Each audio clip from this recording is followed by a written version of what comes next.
사랑하는 나그네교회 교회 여러분, 그리고 하나님의 말씀을 함께 즐거이 읽어가는 그리스도의 형제 자매된 교회 여러분, 오늘 우리가 읽을 주의 말씀은 스바냐 3장입니다. 우린 이 장에서 하나님께서 열방을 심판하실 것이다, 그리고 하나님의 백성인 유다는 구원을 받을 것이라, 이렇게 예언을 주어졌습니다. 그런데 오늘 3장에서는 구원이 약속되었던 하나님의 백성 가운데서 불순종한 하나님의 백성, 회개치 않는 유다 왕국이 심판을 받을 것이라, 이렇게 말씀이 주어지고요. 또한 심판을 받을 것이라 예언되었던 열방들이 도리어 회개케 되며 돌아오는 구원이 있을 것이라는 예언의 말씀이 교차적으로 주어져 있습니다. 이 말씀을 통해서 우리가 받는 교훈들을 생각해 보겠습니다. 먼저 스바냐 3장은 하나님의 경고를 무시하고 회개치 않는 유다 왕국이 심판을 받을 것이라 라는 말씀으로 시작됩니다. 1절, 패역하고 더러운 곳 포악한 그 성읍이 화 있을진저. 이 말씀을 문맥 없이 그냥 보게 되면 패역하고 더러운 곳 포악한 그 성읍, 당연히 바벨론을 생각할 수 있습니다. 근데 하나님은 이 표현으로 바로 지명하고 있는 그 성읍이 놀랍게도 예루살렘입니다. 그 예루살렘을 향하여 하나님께서 화 있을진저 저주를 선언하시는 것이죠. 왜 그러셨을까요? 2절부터 5절에 그 이유가 나옵니다. 그가 명령을 듣지 아니하며 교훈을 받지 아니하며 여호와를 의뢰하지 아니하며 자기 하나님께 가까이 나아가지 아니하였도다. 이것은 완전히 바벨론에게 적당한 표현 아닐까요? 그런데 예루살렘이 자신의 하나님의 명령을 듣지 아니합니다. 하나님께서 교훈, 즉 그들에게 고치기 위하여 주신 바 된 회개의 말씀과 이것을 바꾸라 하시는 모든 교정의 교훈들을 듣지 않습니다. 여호와를 의뢰하지 않습니다. 도리어 우상을 숭배합니다. 그래서 자신의 하나님, 이신 언약의 하나님께 나아가지를 않습니다. 이것이 바로 예루살렘이었습니다. 철저히 이방 바벨론의 성격과 다를 바가 없는 영적 성격이었습니다. 구체적으로 예루살렘, 즉 남유다의 각계각층, 지도층에 있는 모든 자들이 전체적으로 총체적으로 부패했음을 주님께서 제시합니다. 3절 볼까요? 그 가운데 방백들은 부르짖는 사자요, 그의 재판장들은 이튿날까지 남겨두는 것이 없는 저녁 일이요. 방백은 백성을 돌봐야 되는데 부르짖는 사자처럼 백성을 핥히고 약탈하며, 재판장들은 이튿날까지 남겨둔 것이 없이 다 먹어버린 저녁의 일이 늙은 배고픈 일이처럼 역시 재판장도 공의를 굳게 하고 뜯어먹으니, 이거를 지적하고 하나님 앞에 돌아오고 회개를 말해야 될 선지자들은 어땠을까요? 경솔하고 간사하여 권력자 편에 붙어서 저들이 하나님의 말씀을 왜곡하고, 그의 제사장들은 어땠을까요? 성서를 더럽히고 율법을 범하여 저들의 악한 재물을 옳도다 받는 자로 타락해버렸다. 이러한 전면적으로 총체적으로 불의한 예루살렘, 하나님께서 그 가운데 성전을 지으시고 성전 가운데 계신 하나님께서는 자신을 둘러싼 이 예루살렘 모든 성전을 둘러싼 모든 예루살렘의 총체적 부패 상황에 대해서 어떻게 하나님께서 진노하지 않을 수가 있겠어요? 왜냐하면 하나님은 어떤 분이십니까? 5절을 보면 그 가운데 계신 여호와, 예루살렘의 성전 그 가운데 계시는 여호와께서는 의로우십니다. 의로우사 불의를 행하지 아니하시고 아침마다 빠짐없이 자기의 공의를 비추시거늘 불의한 자는 수치를 알지 못하노다. 예루살렘의 성전을 두신 것은 그 성전을 아침마다 바라볼 때마다 그걸 통하여 임재를 나타내보고 이스라엘을 모시사 통치하시는 하나님이 공의로운 하나님이심을 깨닫도록 하여 자신들의 불의의 죄악을 제사를 통하여 용서받고 나오도록 이끄시는 그 뜻이 거기에 있는 것인데, 그 성전을 바라보면서도 아침마다 바라보면서도 그곳에 계신 하나님의 공의를 보지 않고 자신들의 부끄러움과 죄악에 대한 수치를 알지 못하는 자가 되었도다. 아랑곳하지 않는 것입니다. 이러한 타락상을 열거하신 주께서 회개를 명하십니다. 그러나 끝내 악행으로 치달아갑니다. 그래서 유다 백성은 심판을 받을 수밖에 없다라고 하나님께 선포하시는 일이 6절 이하에 나옵니다. 6절 볼까요? 내가 여러 나라를 끊어버렸으므로 그들의 망대가 파괴되었고 내가 그들의 거리를 비게 하여 지나는 자가 없게 하였으므로 그들의 모든 성읍이 황폐하며 사람이 없으며 거주할 자가 없게 되었느니라. 꼭 이방 나라의 심판하실 때의 묘사와 다를 바 없는 심판의 참혹상을 하나님께서 그대로 예루살렘에게 적용하고 계십니다. 7절 내가 이르기를 오직 너는 오직 나를 경외하고 교훈을 받으라. 그리하면 내가 형벌을 내리기로 정하기는 하였지만 너의 거처가 끊어지지 아니하리라 하였으나 그들이 부지런히 그들의 모든 행위를 더럽게 하였느니라. 오직 하나님을 경외하고 교훈을 받아서 회개하고 돌이켜야 할 텐데, 그러면 하나님께서 비록 형벌을 내리기로 정하였으나 그의 거처가 끊어지지 아니라 했으니 하나님 징계의 매를 감해 주시겠다는 거죠. 징계의 매를 감해 주시겠다라고 말했는데도 불구하고 저들은 부지런히 악행을 더욱더 행하기에 조금도 멈추지 아니한 것입니다. 그 8절에 뭐라고 하십니까? 나 여호와가 말하노라. 그럼 내가 일어나 너희를 벌할 때까지 너희는 나를 기다리라. 얼마나 무서운 말씀이에요. 내가 너희를 벌하기로 작정했으니 곧 기다려라. 내가 이 무서운 심판의 매를 가지고 너희에게 당할 것이라. 얼마나 무서워요. 이 말씀을 주고 계십니다. 내가 뜻을 정하고 나의 분노와 모든 진노를 쏟으려고 누가 감당할 수 있을까요? 여러 나라를 소집하여 왕국들을 모으리라. 하나님께서 여러 나라와 열국들을 모아서 예루살렘을 치겠다는 것입니다. 유다를 치도록 하겠다는 겁니다. 그래서 하나님의 질투의 불에 온 유다 땅이 다 불에 타버리도록 하나님께서 죄악을 심판하시겠다고 말씀하십니다. 이것이 예루살렘을 향한 심판의 선언입니다. 그런데 이방 나라에 대한 예언에서 뜻밖의 사실을 우리가 보게 됩니다.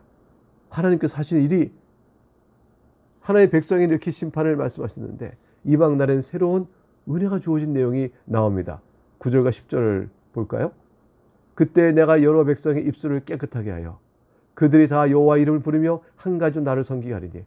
열방 가운데 회개하고 돌아오는 자들을 주님께서 두시겠다는 거예요.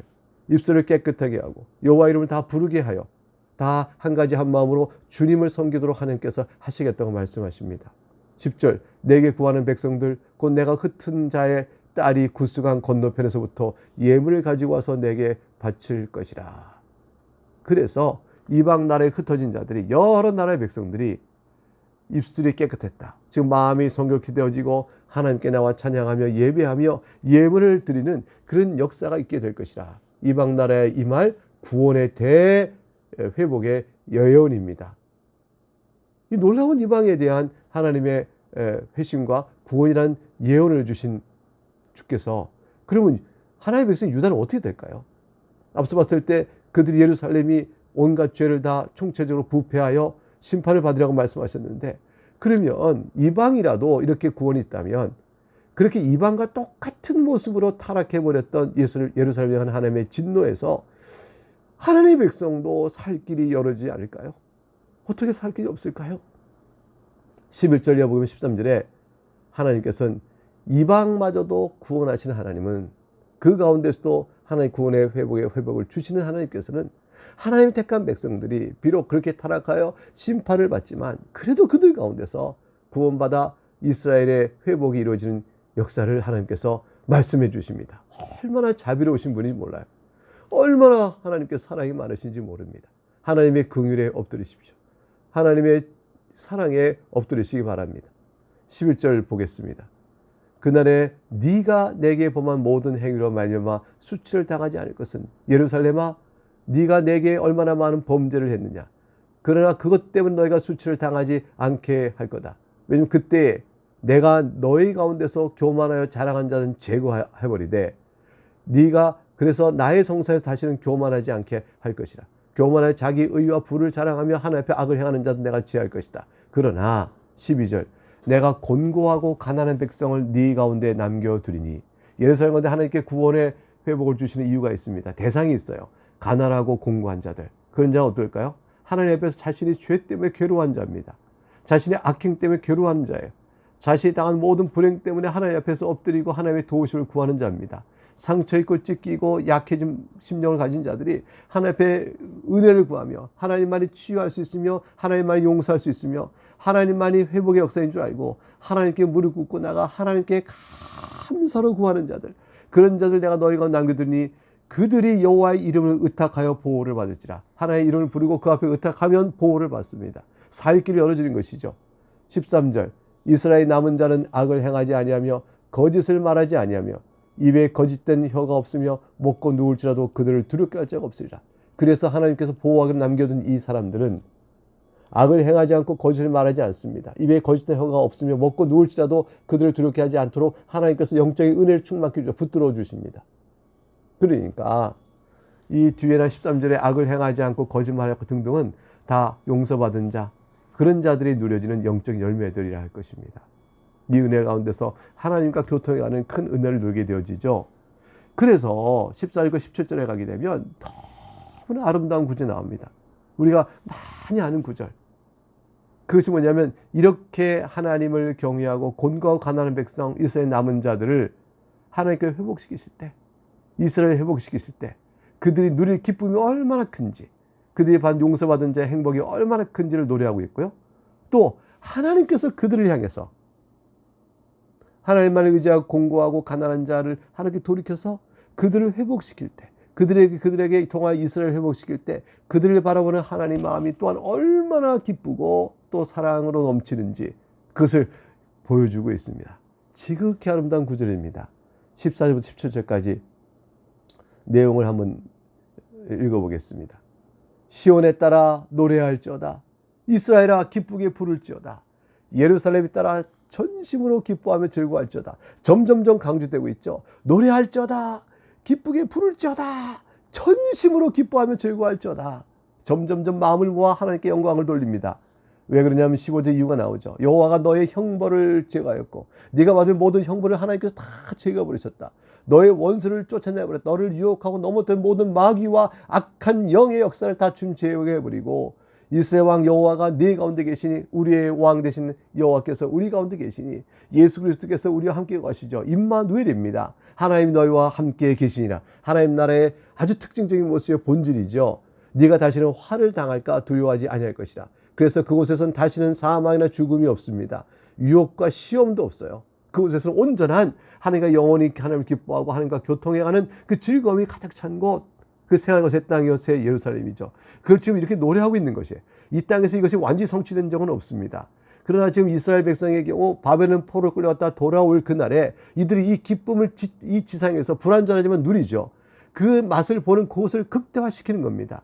그리고 그것을 완전하게 우리에게 펼쳐질 날을 보게 될 텐데 예수 재림 이후에 이루어질 그 아름다운 새 하늘과 새 땅, 새 예루살렘의 행복인 것입니다. 그것이 이 본문을 통해서 읽어볼 때 우리가 마음에 기대할 수가 있게 되겠죠. 16절 그리하여 그날에 사람이 예루살렘 이르기를 두려워하지 말라. 시온아 네 손을 늘어뜨리지 말라.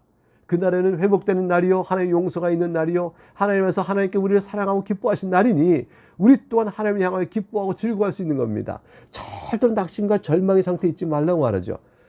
두려워하지 말라. 시온아 네 손을 늘어뜨리지 말라는 것은 두려워서 손을 축 늘어뜨리고 있는 겁니다. 축 늘어뜨리고 있는 겁니다. 나는 아무것도 못해요. 난 망했어요. 낙심해요. 이렇게 있는 것. 절망해요. 이런 거. 그럴 때 말합니다.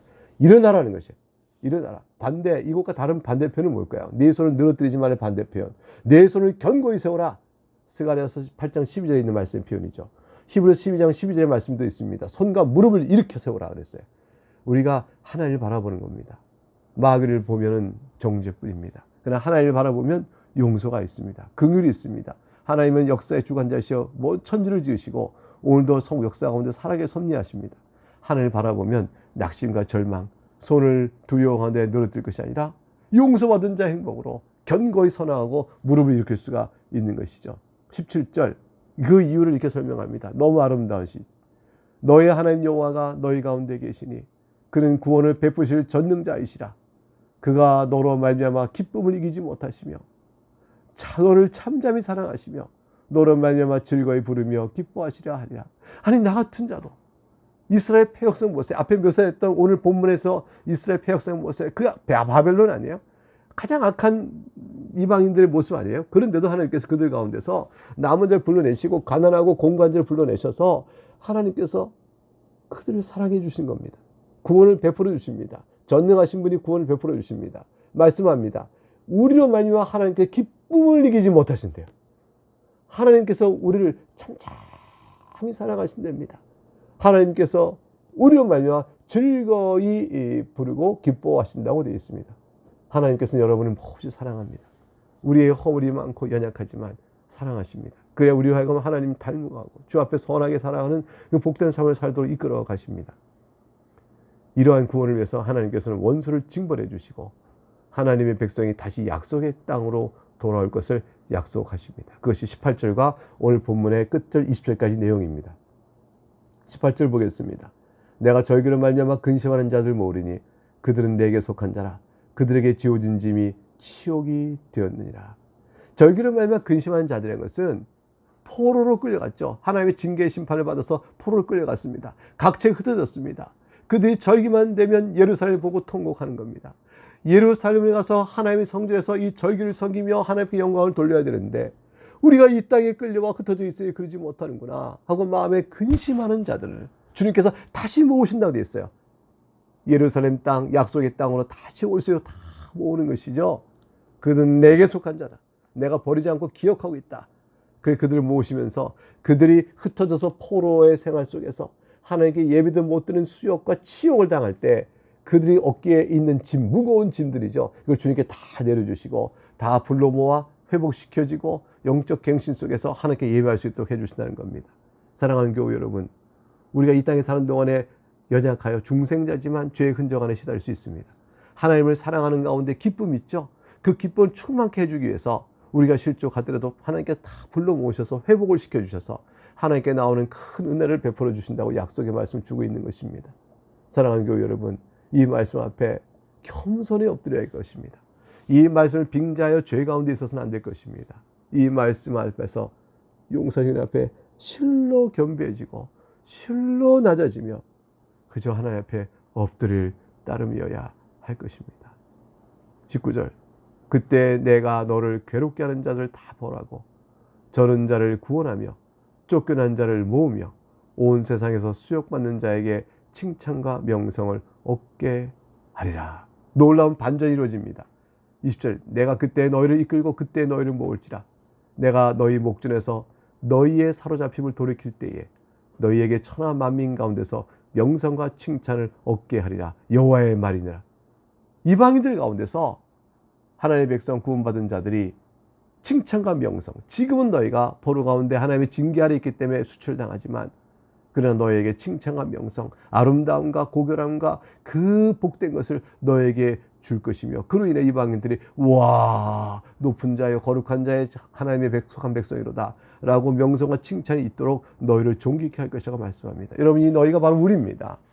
예수 그리스도 안에 있는 우리에게 우리의 허물에도 불구하고 그리스도 안에서 베푸신 큰 은혜는 우리하고 이와 같이 칭찬과 명성을 얻게 하시니 얼마나 놀라운지 모릅니다. 여러분 하나님의 긍휼은 그렇게 크십니다. 그렇게 자비하십니다. 우리의 생각보다 우리가 가늠한 우리가 생각할 수 없는 것보다 하나님은 자비로우십니다. 그것은 물론 우리가 생각할 수 있는 것보다 훨씬 공의로우셔서 우리의 낱낱의 작은 허물까지 다 하나님 아시고 심판하시죠. 그 심판에서 누가 살 수 있겠어요? 그러나 그리스도의 보혈은 이 모든 것들을 넉넉히 지우시고 우리가 받은 형벌을 넉넉히 갚아주시고 하나님의 자비로움의 그 풍성함 속에 우리가 있게 하시니 우리가 이방 천하 만민 가운데 우리 부족한 우리들이 명성과 칭찬을 얻게 되는 것입니다. 이 말씀은 오순절 성령 강림 때 초대교회에 일시적으로 그 모습이 드러났고 나중에 궁극적으로는 종말에 있어서 주님의 재림하여 이루실 새하늘과 새 땅 그때 온 성도가 누릴 기쁨 속에서 명백히 드러납니다. 이것이 과연 이루어질까요? 물론입니다. 여호와의 말이니라. 마지막 스바냐서는 그렇게 문장이 끝납니다. 지금까지 스바냐가 예언했던 모든 심판의 선언과 구원에 대한 약속들은 하나님의 말씀이므로 반드시 성취될 것임을 확증하는 말로 끝나고 있습니다. 사랑하는 교회 여러분, 이것이 주의 말씀입니다. 이 말씀을 굳건히 믿고 오늘도 한 인생 사는 우리 동안에 믿음의 길로 한 걸음 한 걸음 힘있게 손을 늘어뜨리지 말고 우리 무릎을 세우고 또 견고한 손으로 살아갈 수 있기를 주의 이름으로 축복합니다. 감사합니다. 내일은 학개서를 같이 읽어가도록 하겠습니다.